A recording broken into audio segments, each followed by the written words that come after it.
പക്ഷെ റെജി ലൂക്കോസ്, ഇവിടെ കോടീശ്വരന്മാരായ മനുഷ്യരിൽ നിന്ന് പിടിച്ചു പറിച്ച പണമല്ല. ഈ 97 വയസ്സുള്ള വയോധികയിൽ നിന്നും ഈ പറയുന്ന പാല് വിറ്റ് ഉണ്ടാക്കിയ പൈസയൊക്കെ അവിടെ കൊണ്ട് വിശ്വസിച്ച് നിക്ഷേപിച്ച പിടിച്ചു പറിച്ചുണ്ടാക്കിയ പണമാണ് കേട്ടോ. മുഖ്യമന്ത്രിക്ക് അയക്കുന്ന കത്തിൽ അല്ലെങ്കിൽ ഹൈക്കോടതിക്ക് അയക്കുന്ന കത്തിൽ ജോഷി തുടരുന്നു.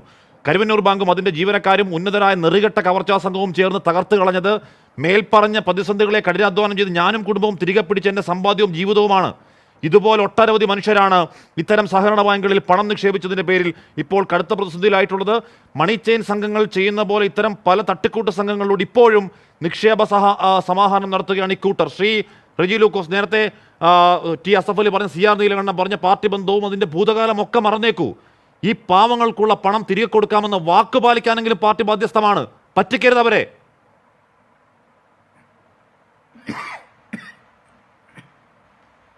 ഹാഷ്മി, കഴിഞ്ഞ 25 മിനിറ്റായിട്ട് നിങ്ങൾ 4 പേര് CPM എന്ന് പറഞ്ഞ രാഷ്ട്രീയ പ്രസ്ഥാനത്തിനെ കൂട്ടവിചാരണ നടത്തുമായിരുന്നു. അസംബന്ധങ്ങളുടെ ഒരു ഘോഷയാത്ര തന്നെ ഇതിനകത്ത് വന്നു. ബഹുമാനപ്പെട്ട Asif Ali sir party office തന്നെ പണിതു കഴിഞ്ഞു എന്ന് ഇന്നുവരെ ആരും ഉന്നയിക്കാത്ത ആരോപണങ്ങൾ വരെ ഇവിടെ ഉന്നയിച്ചു. അദ്ദേഹത്തിന്റെ വാക്കുകളുടെ പ്രസക്തി എത്രയുണ്ടെന്നുള്ളത് ഈ പ്രേക്ഷകർ തീരുമാനിക്കണം. അദ്ദേഹം പതിവായിട്ട് തന്നെ ഒരു CPM വിരോധത്തിന്റെ പേരിൽ കടുത്ത ഭാഷകൾ ഉപയോഗിക്കുന്ന, ഞാൻ അദ്ദേഹത്തിന് ബഹുമാനിക്കുന്ന ഒരാളുകൂടിയാണ്. അപ്പൊ അതുകൊണ്ട് തുല്യ പങ്കാളിത്തത്തോടുകൂടിയുള്ള സമയം എനിക്ക് ലഭിക്കണമെന്ന് ഞാൻ ആദ്യം തന്നെ ഹാഷിമിനോട് അഭ്യർത്ഥന വെക്കുകയാണ്. ഇവിടെ നിങ്ങൾ മനസ്സിലാക്കേണ്ട ഒരു വസ്തുത, ജോഷി ഇവിടെ പറഞ്ഞ കാര്യങ്ങളിൽ ഏതാണ്ട് ഒരു 10% കാര്യങ്ങൾ ഞാൻ അംഗീകരിക്കുകയും ബാക്കിയുള്ള കാര്യങ്ങൾ ഞാൻ തള്ളിക്കളയുകയും ചെയ്യുന്നു. അദ്ദേഹം ഇവിടെ ആരോപിച്ച ആരോപണങ്ങളും CPM-നെ കുറിച്ചും കേരളത്തിലെ CPM പ്രവർത്തകരെ കാടടച്ച് അദ്ദേഹം പ്രയോഗിച്ച പ്രയോഗങ്ങളൊക്കെ ഒരിക്കലും അംഗീകരിക്കാൻ പറ്റില്ല. കാരണം ഞാനൊരു CPM പ്രവർത്തകനാണ്, പാർട്ടിയുടെ മെമ്പർ തന്നെയാണ്. എന്നെ വല്ലാതെ വേദനിപ്പിച്ച അദ്ദേഹത്തിന്റെ വാക്കുകൾ അത് അദ്ദേഹം മനസ്സിലാക്കുക. ആരെങ്കിലും എവിടെയൊക്കെ തെറ്റ് ചെയ്തിട്ടുണ്ടെങ്കിൽ അതൊരു പ്രസ്ഥാനത്തിന്റെ പ്രവർത്തകരെ മുഴുവനും അടിമുടി ആക്ഷേപിക്കുക എന്ന് കമ്മ്യൂണിസ്റ്റുകാരെന്ന് അവകാശപ്പെടുന്ന ജോഷി പറഞ്ഞത് വളരെ ശരിയല്ലാത്തൊരു സമീപനമാണ്. അദ്ദേഹത്തിന്റെ വിഷമം ഞാൻ ഉൾക്കൊള്ളുന്നു. അദ്ദേഹത്തിന് പൈസ കിട്ടേണ്ടത് തന്നെയാണെന്നുള്ള നിലപാടുകാരനാണ് ഞാൻ. നിങ്ങൾ നോക്കൂ, ഇവിടെ ഈ കഴിഞ്ഞ ഏതാണ്ട് ഒരു വർഷമായിട്ട് പുറത്തു വന്നിരിക്കുന്ന സഹകരണ ബാങ്കിലെ തട്ടിപ്പുകളുമായിട്ട് ബന്ധപ്പെട്ട് 200ഓളം കേസുകൾ ബാങ്കുകളിലെ ചെറുതും വലുതുമായ സഹകരണ ബാങ്കുകളിൽ തട്ടിപ്പുകൾ ക്രമക്കേടുകൾ നടന്നതായിട്ടുള്ള വാർത്തകൾ വന്നിട്ടുണ്ട്. അതേതാണ്ട് കൃത്യമായ നിലപാടുകൾ തന്നെയാണ്. അതിൽ 160 ബാങ്കുകൾ UDF ഭരിക്കുന്ന ബാങ്കുകളാണ്. അതിൽ 10 ബാങ്കുകൾ കൂടാണ്ട് 10 ബാങ്കുകൾ BJP ഭരിക്കുന്ന ബാങ്കുകളാണ്. നമുക്കറിയാം ലീഗ് ഭരിക്കുന്ന ബാങ്കുകളൊക്കെ ഉണ്ട്. ഇതെല്ലാം കൃത്യമായ കണക്കുകൾ വന്നിരിക്കുന്നത് സഹകരണ രജിസ്ട്രാറുടെ വെബ്സൈറ്റിൽ കയറി നിങ്ങൾക്ക് അറിയാൻ പറ്റും ബാങ്കുകൾ ഏതാണെന്ന് നമ്മളൊക്കെ ചർച്ചയിൽ പറഞ്ഞിട്ടുള്ളതാണ്. കരിവന്നൂർ ഇങ്ങനെ സംഭവം ഉണ്ടാകാൻ പാടില്ലായിരുന്നുള്ള കാര്യത്തിൽ യാതൊരു തർക്കമില്ല. ഞാനൊക്കെ ചർച്ചകളില്ലാതെ നിലപാടെടുക്കുന്ന ഒരാളെ തന്നെയാണ്. പക്ഷെ കരിവന്നൂർ ഇങ്ങനെ ഒരു സംഭവം ഉണ്ടായി. ഈ പറയുന്ന 200 ബാങ്കുകളിൽ ഒരു ബാങ്കായ കരിവന്നൂര് ഭീകരമായൊരു എമൗണ്ട് തന്നെ അവിടുത്തെ ഉദ്യോഗസ്ഥന്മാർ തട്ടിയെടുത്തുകൊണ്ട് പോകുന്നൊരു വസ്തുത തന്നെയാണ്. അവരെ പലരെ അറസ്റ്റ് ചെയ്തു. അതിപ്പോൾ ED-യുടെ അന്വേഷണത്തിലാണ്. നിരപരാധികളായിട്ടുള്ള CPM-ന് ഉന്നത നേതാക്കന്മാരെല്ലാം കൊടുക്കാനായിട്ട് CBI ശ്രമിക്കണം. ED-യുടെ അന്വേഷണത്തിലാണ്. ED പലരുടെയും വാക്കുകൾ മാധ്യമങ്ങളിൽ ചോർന്നു കൊടുത്തു. ബഹുമാനപ്പെട്ട AC മൊയ്തീന് 28 കോടി രൂപയുടെ നിക്ഷേപമുണ്ടെന്ന് ഫിക്സഡ് ഡിപ്പോസിറ്റ് ഉണ്ടെന്ന് അവരുടെ റെയ്ഡിന് ശേഷം അവർ വ്യാജ വാർത്ത ചമയ്ക്കാൻ വേണ്ടിയിട്ട് മാധ്യമങ്ങൾ ചോർത്തി കൊടുത്തു. പക്ഷെ ഔദ്യോഗികമായിട്ടുള്ള ഇത് വന്നപ്പോഴത്തേക്കും കേവലം 25 ലക്ഷം രൂപയുടെ ഡെപ്പോസിറ്റ് മാത്രമേ ഉള്ളൂ.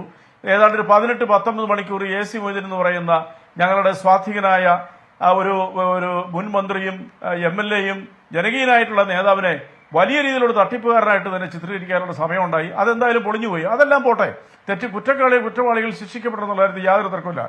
കേരളത്തിന്റെ സഹകരണ മന്ത്രി ബഹുമാനപ്പെട്ട VN വാസവൻ ഈ വിഷയത്തിൽ കാര്യമായി ഇടപെടുകയും കേരള ബാങ്കിൽ നിന്നും ഏതാണ്ട് 180 കോടിയോളം രൂപ അടിയന്തരമായിട്ട് തന്നെ അതിന്റെ ആസ്തി തുകയിൽ നിന്നും ഈ പറയുന്ന കരുവന്നൂരിലെ പാവപ്പെട്ട നിക്ഷേപകരുടെ പണം കൊടുക്കുന്നതിനായിട്ട് മാറ്റുകയും അതനുസരിച്ച് തന്നെ കുറെ പണങ്ങൾ നിശ്ചിതമായിട്ടും അടിയന്തര പ്രാധാന്യമുള്ള കുറെ ഡെപ്പോസിറ്റേഴ്സിന്റെ നിശ്ചിത ഒരു ആനുപാതികമായിട്ടുള്ള തുകകൾ കൊടുക്കുകയും ചെയ്തു.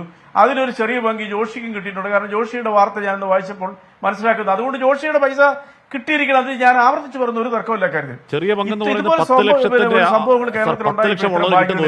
വീണ്ടും മുഖ്യമന്ത്രിയും പിന്നാലെ നടന്ന് പിച്ചക്കാരെ പോലെ തെണ്ടിയാൽ 10 ലക്ഷം രൂപ കൊടുക്കുന്ന 1 ലക്ഷം രൂപ കോടതിയിൽ പോയാൽ 10 ലക്ഷം രൂപ ഉള്ളവന് കൊടുത്ത് 1 ലക്ഷം രൂപ, ബാക്കി 50 ലക്ഷം ഉള്ളവന് കൊടുത്ത് 50,000 രൂപയാണ്. പിച്ചക്കാശ് പോലെ. റെജി, ആ വാക്ക് പിന്നെയും പറഞ്ഞ് എന്നോട് ക്ഷമിക്കണം. ഇവർ അധ്വാനിച്ച് മടച്ചുണ്ടാക്കിയ ഒരു ജീവിതത്തിന്റെ എന്തെങ്കിലും ആവശ്യത്തിന് വേണ്ടി അവിടെ വിശ്വസിച്ചിട്ട പണമാണ് 50,000 എറിഞ്ഞു കൊടുക്കുന്നത്.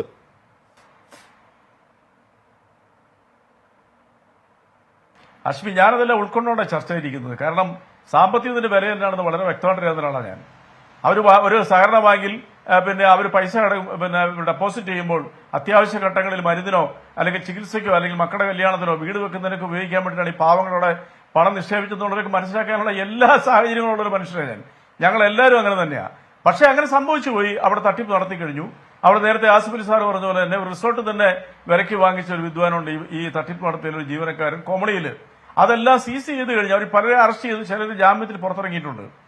പക്ഷെ നമ്മൾ മനസ്സിലാക്കേണ്ടത് കേരളത്തിന്റെ സഹകരണ മന്ത്രിയും കേരളത്തിന്റെ മുഖ്യമന്ത്രിയും ഇത്തിരി വൈകിട്ടാണെങ്കിലും നിങ്ങളുടെ പണത്തിന് യാതൊരു എന്താ പറയാ മനുഷ്യൻ മരിച്ചു പോയിട്ട് പണം കിട്ടിയിട്ട് കാര്യമുണ്ടോ? തിരിച്ചു തരും എന്ന് വാക്ക് പറഞ്ഞു. മനുഷ്യൻ മരിച്ചു പോയിട്ട് പണം കിട്ടിയിട്ട് കാര്യമുണ്ടോ? ഈ പറയുന്ന ജോഷി ആന്റണി പറയാതെ എങ്ങനെയാണ് ചികിത്സ, അടിയന്തരമായ ചികിത്സ ആവശ്യമുള്ള മനുഷ്യനാണ്.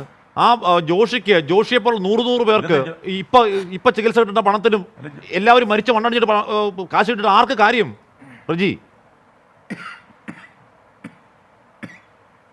അല്ല ഇത് കേൾക്കൂ. അങ്ങനെയാണ് ഞാൻ നിങ്ങളോടൊരു കാര്യം ചോദിക്കട്ടെ. ആ ചോദ്യത്തിന് ഞാൻ ഒരിക്കലും നിഷേധാത്മകമായ നിലപാടെടുക്കുന്നില്ല. മനുഷ്യത്വ പക്ഷത്തു നിന്ന് ഞങ്ങൾ സംസാരിക്കുന്നത്.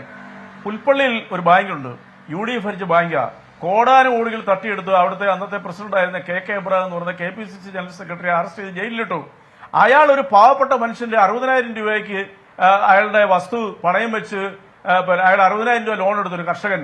ഇയാൾ അതേ ഇതിൽ തന്നെ കോടികൾ തട്ടി ആ മനുഷ്യൻ ആത്മഹത്യ ചെയ്തു. ഈ പാവപ്പെട്ട കർഷകൻ ആരെങ്കിലും കാര്യമായിട്ട് ചർച്ച നടത്തിയിട്ടുണ്ട്? അതുകൊണ്ട് എന്താണ്? അപ്പൊ കേരളത്തിൽ ഇങ്ങനെ കാര്യങ്ങൾ നടക്കുന്നുണ്ട്. ഇപ്പോൾ ശ്രീ അസഫ് അലി പാർട്ടി ബിൽഡിംഗ് കെട്ടിയ കാര്യം പറഞ്ഞു. ഇവിടെ ഇ ഡി കൊടുക്കുന്ന സത്യവാങ്മൂലത്തിൽ പറയുകയാണ്, the funds thus collected in the accounts have been utilized for party local expenses, party meetings, acquisition of land and building for party and election expenses. Further, it is revealed that many accounts are opened, utilized for collection of funds and later closed to avoid tracking by investigating agencies or Election Commission of India. Further, it is prima facie revealed that these accounts deposits assets like party local office are not declared in audited financial statements of CPIM party at district level or state level or national level, and have also violated the Election Commission guidelines on declaration of accounts by political parties.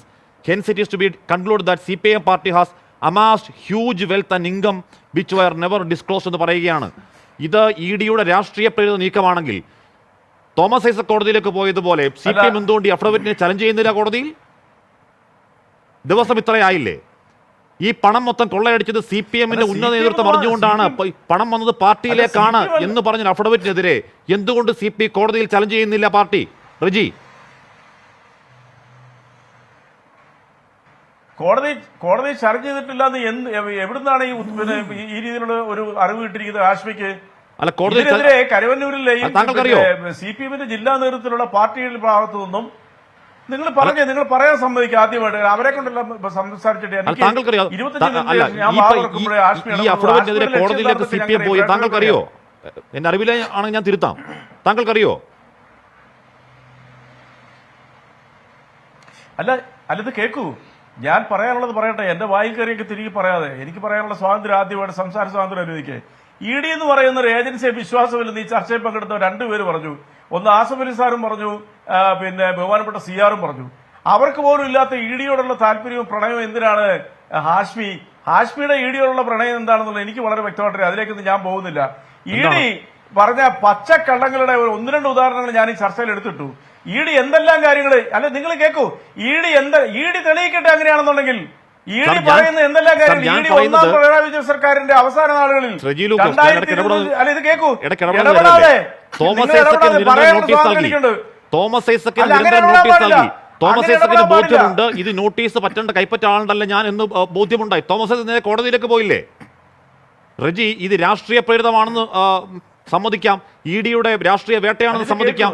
CPIM എന്തെങ്കിലും ഒന്ന് ചെയ്യ് ഈ അഫിഡവിറ്റിനെതിരെ.